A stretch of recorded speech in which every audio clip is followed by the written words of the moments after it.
sekolah ambruk. Dengan panasnya kepanasan mereka karena beratapkan terpal. Pas hujan kemarin juga ini roboh.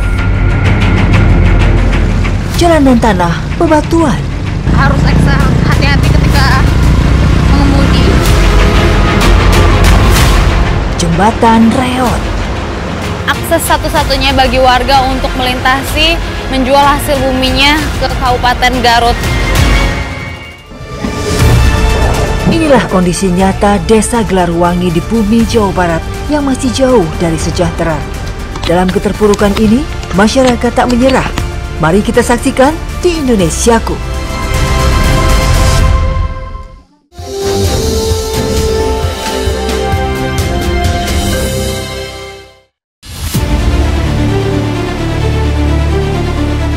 Di tengah keindahan alam Cianjur, Kampung Palatar memiliki banyak potensi. Namun, ada satu tantangan besar yang dihadapi para siswa di sini, akses pendidikan.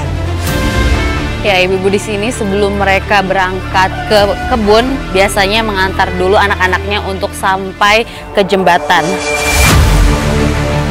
Perjalanan kurang lebih 1 jam dan tantangan yang dihadapi, semangat anak-anak Kampung Palatar takkan padam. Mereka percaya pendidikan akan membawa ke masa depan yang lebih baik. Tati, kamu sekarang kelas berapa sih? Kelas 5. Nah, emang nggak ada jalan lain lagi kok? Kamu harus lewat jembatan ini. Kamu takut gak? Ini kan licin. Takut. Kenapa takutnya? Karena kan jalannya juga cuma ada satu. Cuma ada satu. Oh, kalau ke sekolah lewat sini berapa lama? 1 jam lebih kurang. Di mana sekolahannya? Jembatan bambu ini dibuat secara swadaya masyarakat dan menjadi salah satu tulang punggung anak-anak dan warga untuk keluar masuk kampung karena lebih dekat menuju Kabupaten Garut.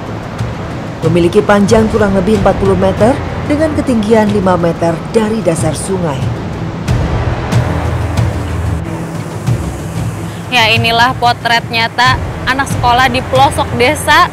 Mereka harus bersekolah dengan cara seperti ini. Perjuangannya luar biasa, padahal semangat untuk bersekolahnya juga sangat tinggi. Namun infrastruktur jalan dan jembatan tidak memadai. Jembatan ini menjadi satu-satunya akses terdekat warga menuju sekolah, ke rumah sakit dan menjual hasil bumi mereka. Jembatan yang terbuat dari bambu ini setidaknya 3 kali setahun dilakukan perbaikan. Jangan cepet-cepet deh, pelan-pelan licin. Menurut informasi warga, jembatan ini pernah hilang diterjang banjir. Akibatnya, para siswa tidak sekolah dan menunggu sampai jembatan diperbaiki kembali. Warga pun berharap jembatan ini segera dibangun agar tidak membahayakan warga. Ya, memang biasanya para ibu hanya mengantar anak-anaknya sampai ke sini untuk menyeberangi jembatan saja. Selebihnya ibu-ibu di sini langsung pergi ke kebun ya Bu ya. Mari Bu.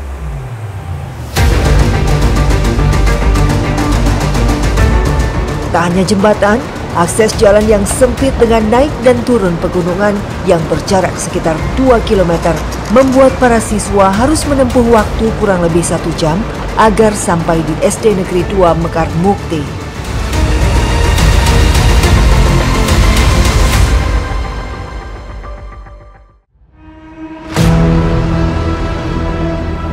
Terletak di ujung selatan Kecamatan Cidaun, Desa Gelarwangi memiliki penduduk kurang lebih 2.475 jiwa. Warga menggantungkan hidupnya dengan menanam jahe, cabai, dan sayuran sebagai penghasilan utama mereka. Salah satunya mentimun. Letak kebun mentimun yang jauh tak membuat para buruh patah semangat. Kami pun terus melangkah melewati jalan setapak dan bebatuan yang licin. Setelah berjalan kurang lebih 20 menit, akhirnya kami sampai di kebun.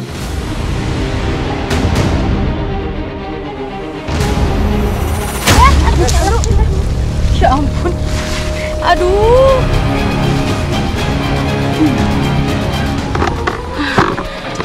Memang menanam untuk mentimun ini berada di tebing. Tanahnya pun memang gempur sekali, jadi harus berhati-hati saat melangkah. Inilah lahan milik Pak Hasan. Lahan seluas 1/4 hektar ini ditanami mentimun yang berjenis bintang Asia semi F1. Mentimun ini banyak disukai petani. Selain tahan penyakit, mentimun ini mudah perawatannya. Mentimun bisa dipanen 40 hari dari awal tanam. Lahan ini bisa menghasilkan 500 kg sekali panen. Sayangnya, harga pupuk dan obat-obatan yang mahal tak terjangkau petani. Akibatnya, hasil panennya sering menurun, bahkan gagal panen. Hal ini berimbas pada pekerja, mereka sering terlunta dan terus menunggu dipekerjakan kembali. Salah satunya, Teh Eis. Kalau Teteh diburu seperti ini, diupah bayarannya berapa sih per hari? Sehari 30.000. Kalau ada burunya, kalau kadang-kadang nggak ada setiap hari. Paling 1 bulan 4-5 kali hari. Cukup nggak untuk memenuhi kebutuhan Teteh? Enggak. Kenapa? Karena banyak pengeluaran biaya anak sekolah. Kenapa? Teteh sedihnya kenapa? Karena itu banyak kekurangan ekonomi.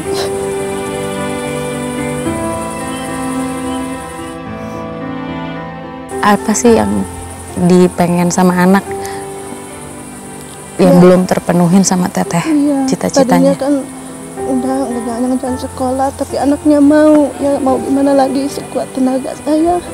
Karena cita-citanya anak saya tuh tinggi, ingin sekolah tempat SMA katanya.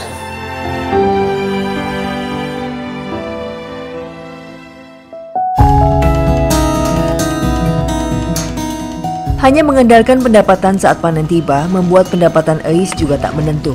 Setelah terkumpul, mentimun langsung dibawa ke tempat penyortiran.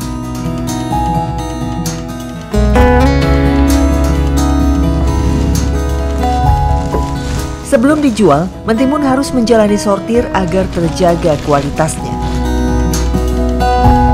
Ya, penyortiran ini adalah fungsinya untuk memisahkan mentimun yang besar dengan yang kecil. Namun anehnya, harga jual mentimun yang besar jauh lebih murah dibandingkan mentimun yang kecil. Mentimun di kebun dihargai Rp1.000, bahkan pernah sampai Rp500 per kilonya. Hal ini membuat para petani sering merugi, bahkan sering dibagikan ke tetangga karena rugi ongkos panennya. Setelah selesai sortir, kami akan menjual ke pengepul. Ya, saatnya kami menjual hasil panen kami pada hari ini, yaitu mentimun ke Kabupaten Garut.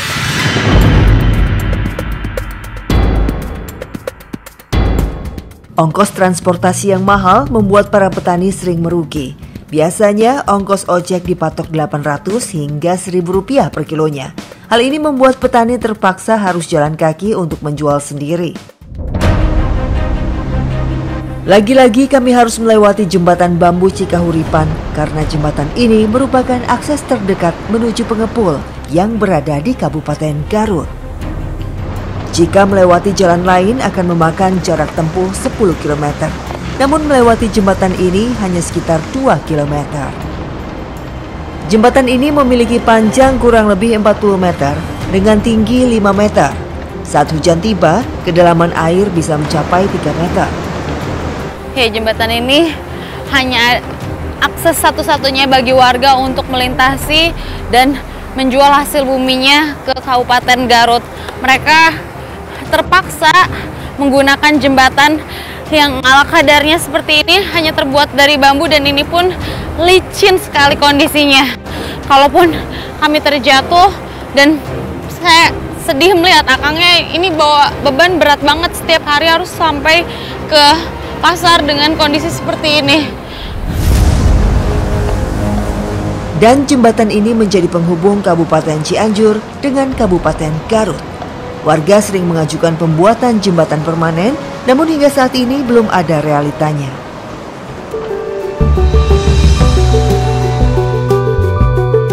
Setelah kurang lebih 1 jam perjalanan, akhirnya kami sampai di pengepul.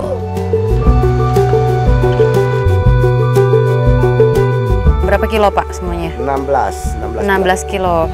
1 kilonya sekarang di harga berapa Pak? Ya kalau sekarang ya udah naik sedikit. Paling karena 2.500. Kenapa?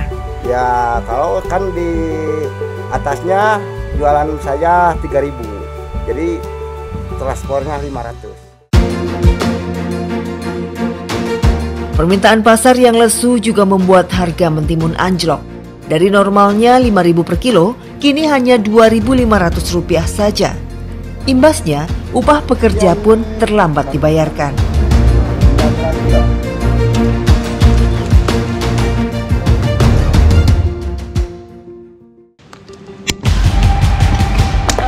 Minta maaf, nanti dulu belum punya uang.